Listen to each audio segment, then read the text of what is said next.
और इसलिए रात भर जग के सवेरे 4 बजे मैंने तय किया कि हर महीने अपनी बहनों के खाते में 1000 रुपया डाले जाएंगे।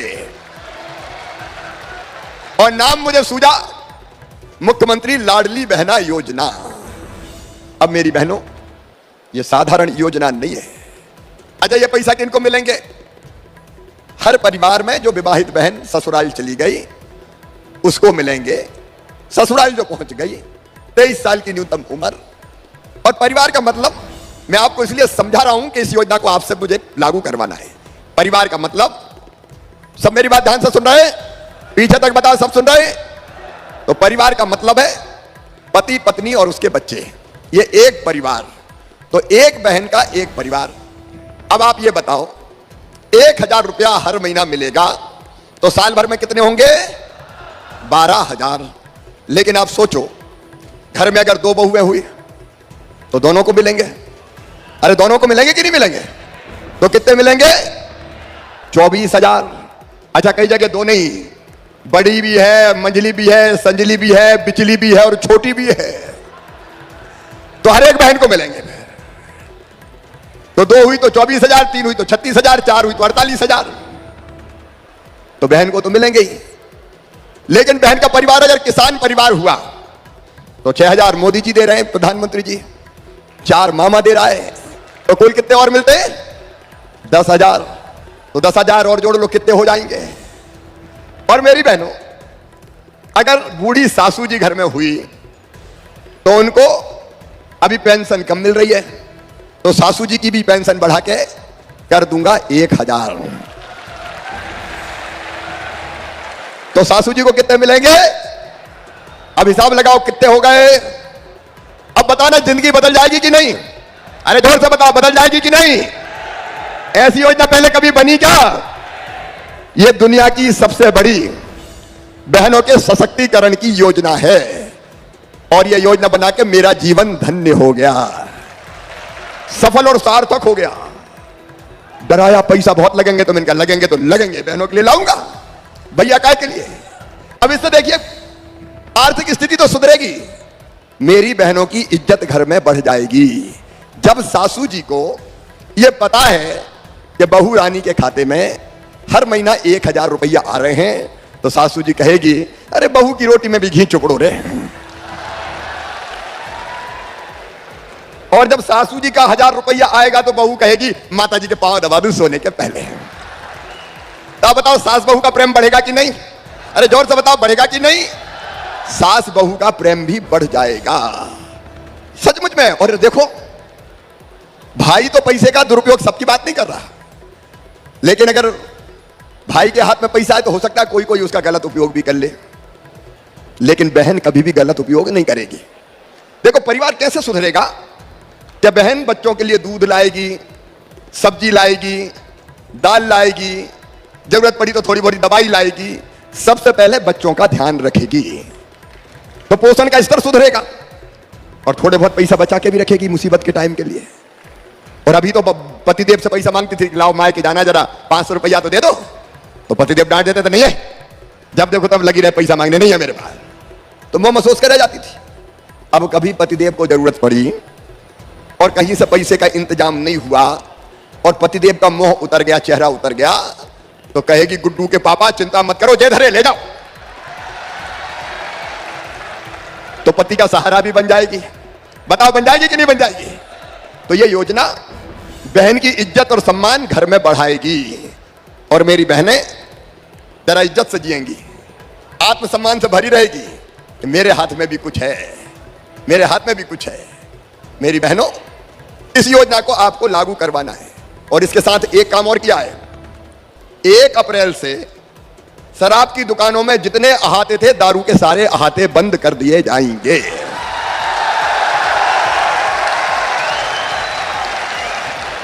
बोलो, बंद कर देना चाहिए ना? अब ये दारू बड़ी खराब चीज है, ये इंसान को इंसान ही नहीं रहने देती। अहाते में पी और हिलते डुलते गिरते पड़ते सड़क पे निकल के आए, कभी गिर गए, और कई वैसे गाड़ी चलाने लगते हैं। तो गाड़ी चलाने लगते नशे में तो खुद ही यमदूत बन जाते हैं, कई बार खुद भी चले जाते हैं, दूसरे को भी ले जाते हैं। और कई बार गड़बड़ भी करते हैं, छेड़ा छाड़ी, बहन बेटियों को परेशान करना। और इसलिए कोई भी दारू की दुकान हो, दारू का वो तो हाथ बंद ही हो जाएंगे, सड़क हो, कहीं बैठ के दारू नहीं पी पाएगा। पीना है तो बोतल लेके घर जाओ।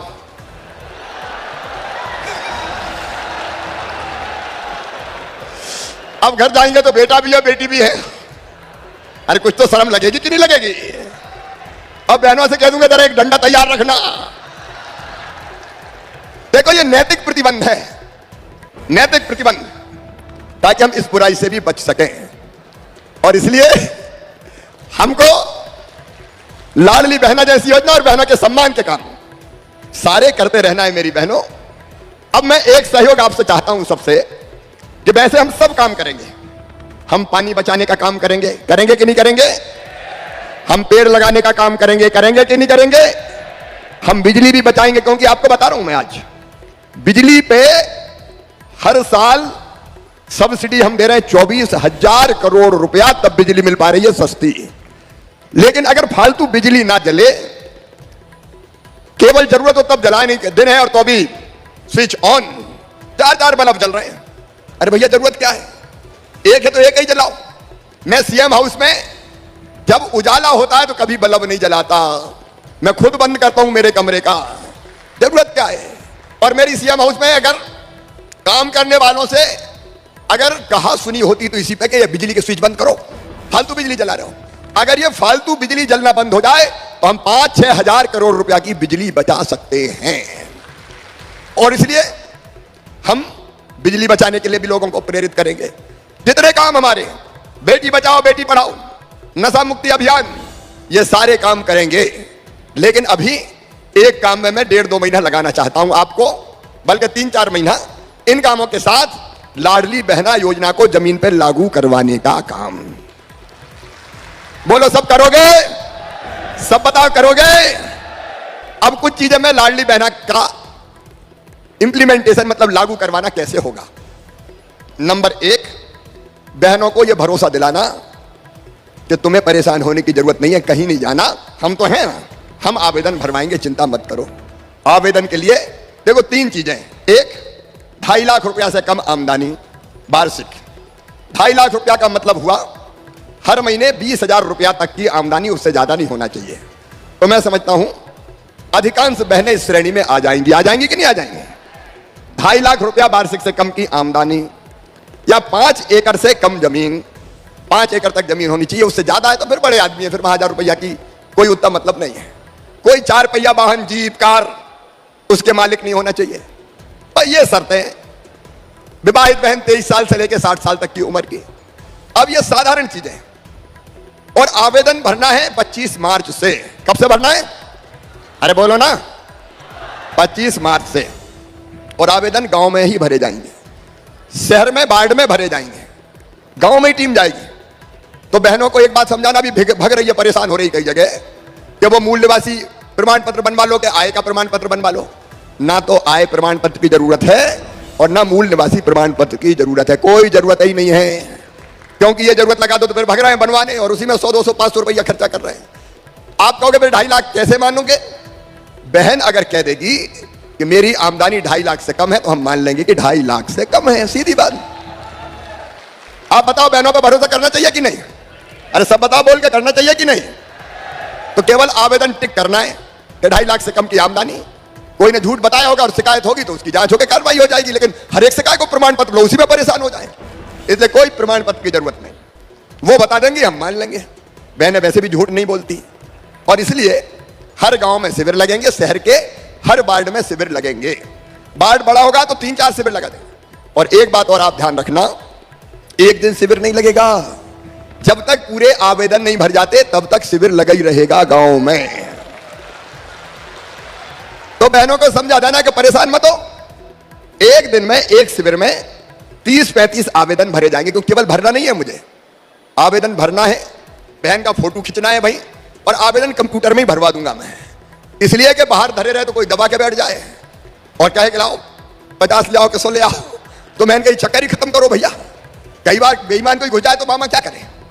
और इसलिए जब तक सब बहनों के, पात्र बहनों के आवेदन नहीं भरे जाएंगे तब तक शिविर लगा ही रहेगा, चाहे 10 दिन हो जाए चाहे 15 दिन हो जाए। समझ गए मेरी बात? अरे समझ गए कि नहीं? तो सब बहनों को समझाते रहना कि चिंता काय को, आप लोग तय कर लेना वहां के प्रशासन से मिलकर, जनप्रतिनिधियों से मिलकर कि आज ये 30 बहन भरेगी, कल ये 30 भरेगी, परसों ये 30 भरेगी, तो घर का काम भी नहीं बिगड़ेगा और आसानी से फॉर्म भर जाएंगे। और आवेदन में एक बात है, बैंक अकाउंट चाहिए, आधार नंबर चाहिए। आधार नंबर लगभग सबके पास नहीं होगा तो बनवाने की भी पूरी सरकारी व्यवस्था करेगी। बैंक अकाउंट नंबर चाहिए और EKYC चाहिए, इसलिए कि पहचान हो जाए कि इन्हीं के खाते में पैसा जाए, कोई बेईमानी ना हो पाए। लेकिन एक बात और सुन लेना, अभी कई बहनें EKYC के लिए भग रही थी, यहां जा रही थी वहां जा रही थी, कहीं नहीं जाना, यह भी समझा देना, EKYC भी गांव में ही करवाएंगे, ठीक है? अच्छा, एक और जानकारी नोट कर लेना, कॉमन सर्विस सेंटर, लोक सेवा केंद्र अलग अलग जो होते हैं EKYC के, ये फोन से भी हो सकता है। मैंने सबको जो EKYC बनाएंगे प्रति बहन 15 रुपया देने का फैसला किया है, इसलिए कि वो पैसा नहीं मांगने लगे। लाओ, अभी मैं गया था कल बुरहानपुर, वहां पता चला कि EKYC के ही 100-200 रुपया मांग रहे हैं, तो मैंने कहा FIR करके जेल भिजवाओ रे, छोड़ूंगा नहीं, ऐसे कोई बेईमान हो गया। उनसे मैं फ्री में नहीं भरवा रहा, मैं पैसे दे रहा हूं ना, 15 रुपया लो बनाओ, तो ये बिना पैसे के बनने होना है EKYC, ठीक है? सब समझ गए? और कोई पैसा मांगते दिखे तो खड़े हो जाना कि हम आए, कैसे पैसे मांग रहा हो, 181 पर फोन कर देना, तुरंत नौकरी खत्म कर दूंगा मैं। ये जानकारी आपको होना चाहिए। हाँ, कुछ जगह ऐसी हो सकती है जहां EKYC के लिए दूसरे गांव, जहां कनेक्टिविटी नहीं है ना, काम ही नहीं करते, सिग्नल नहीं रहते, तो दूसरे गांव ले जाना पड़ेगा, तो वहां भी बहनों को जाना नहीं है, गाड़ी मैं करवाऊंगा, उनमें बिठवा के ले जाऊंगा। भाभी खुद को नहीं जाना है, भाभी हम गाड़ी की व्यवस्था करके भेजेंगे, कर्मचारी जाएंगे, बनवा के लाएंगे। अरे शिवराज, तेरे होते हुए बहनों को परेशानी हो गई तो तेरे मुख्यमंत्री होने का मतलब ही क्या है रे? और इसलिए सारी व्यवस्था बनाई है। अप्रैल के अंत तक, 30 अप्रैल तक फॉर्म भरे जाएंगे। मार्च में मई में ये फॉर्म पूरे जो नाम आएंगे वो लगा देंगे पंचायत भवन में, या जो भी गांव में उपयुक्त जगह इनके नाम आ गए। कोई को आपत्ति होगी, कोई छूट गया तो वो हो जाएगा, कम रह गए। और 10 जून से बहनों के खाते में 1000 रुपया महीना जाना शुरू हो जाएगा। पूरा प्रोग्राम बना रखा मैंने। अब ये आवेदन भरवाना, EKYC करवाना और बाकी प्रक्रिया पूरी करवाने में आप सबका सहयोग चाहिए। बोलिए, सबका सहयोग मिलेगा? आप सब जुड़ जाएंगे तो फटाफट ऐसे काम हो जाएंगे। और ये बड़े पुण्य का काम है, देखो, यही धर्म पुण्य का काम है, लोगों की मदद करना, लोगों की सेवा करना, यही पुण्य के काम है। तो इसमें आप सबका सहयोग चाहिए। जहां जहां पेशा एक्ट लागू हुआ है वहां पेशा की ग्राम सभा बन जाए, शांति और विवाद निवारण समिति बन जाए, पेशा का लाभ वहां मिल जाए। कोई के खिलाफ नहीं है पेशा, कोई के खिलाफ नहीं। भाई गांव में लागू होगा पेशा, गांव में पेशा ब्लॉक में, शहरों में नहीं है, नवासी ब्लॉक के पेशा ग्रामों में। और इसलिए उसमें भी आपका सहयोग चाहिए ताकि वो अधिकार दे दें। बोलो, सबका सहयोग मिलेगा? मेरे बहन और भाइयों, आपके सहयोग से मैं मध्य प्रदेश बदलना चाहता हूं। मेरी सांसें अगर आज चल रही है तो अपनी जनता के लिए चल रही है, अपने लोगों के लिए मैं जी रहा हूं, और बेहतर से बेहतर काम करके। कितनी चीजें, एक काम और सहयोग चाहिए। एक बनाइए मुख्यमंत्री बाल आशीर्वाद योजना, कोविड के टाइम बनाई थी। अगर कोई बच्चा बिना मां बाप का है, कोविड में चले गए, तो उसको सड़क पर कैसे छोड़ दूं भैया? इसलिए हमने तय किया 5000 रुपया महीना उनको हम पेंशन देंगे, राशन देंगे, फीस जमा करेंगे। अब मेरे मन में आया कि भैया बिना ही कोविड के अगर कोई चले गए माता पिता, तो वो बच्चे कहां जाएंगे रे? और वो सड़क पर है तो तुझे मामा कहलाने का कोई हक है क्या? और इसलिए अब मुख्यमंत्री बाल आशीर्वाद योजना सब अनाथ बच्चों के लिए मैंने लागू कर दी है। सब अनाथ बच्चे अगर कोई है तो, और उनको जो रखेगा उनको 4000 रुपया महीना दूंगा मैं, ताकि उन बच्चों का लालन पालन ठीक हो सके। तो आप पुष्पटन समिति, नवांकुर वाले, CM CLDP, बाकी संगठन, जन अभियान परिषद, इस काम में लग के इन बच्चों की भी सेवा करें, ताकि कोई अपने रहते हुए अनाथ ना कहला पाए। मेरे बहनों और भाइयों, अनाथ ना कहला पाए। ये लोगों की जिंदगी बदलने का अभियान है। मुख्यमंत्री मेधावी विद्यार्थी योजना में सारे मेधावी विद्यार्थी, कोई जाति समाज के हो, सबके फीस भरने का हमने फैसला किया है, कितनी भी हो, मेडिकल की, इंजीनियरिंग की। और एक बात और आज मैं बताना चाहता हूं, ये कांग्रेस ने बड़ा षड्यंत्र किया। अंग्रेज चले गए, अंग्रेजी लाद दी बच्चों की मुंडी पे, अंग्रेजी लाद दी कि मेडिकल की पढ़ाई अंग्रेजी में होगी, इंजीनियरिंग की पढ़ाई अंग्रेजी में होगी। अब आप बताना मेरे बहनों और भाइयों, गरीबों के गांव के बच्चे अंग्रेजी जानते हैं क्या? किसानों के बच्चे अंग्रेजी जानते हैं क्या? यह षड्यंत्र था कि मुट्ठी भर कुछ लोगों के बच्चे ही डॉक्टर इंजीनियर बने, बड़े पदों पर पहुंचे, धन्नू मन्ना कल्लू पन्ना रह जाए बेचारे। एक बच्चे ने पिछले साल मेडिकल में एडमिशन हुआ, उसके हम फीस भरवा रहे थे, साल भर बाद पढ़ाई छोड़ के आ गया। मैं इनका पढ़ाई क्यों छोड़ दी? बोले मामा वो अंग्रेजी समझ में नहीं आती है ना, मासी टीटी घरे टुकरिया पीटी पल्ले नहीं पड़ रही है, तो हम तो छोड़ भागे। तब हमने तय कर दिया, इस साल मध्य प्रदेश में हो गया कि मेडिकल और इंजीनियरिंग की पढ़ाई भी मध्य प्रदेश में हिंदी में होगी, हिंदी में।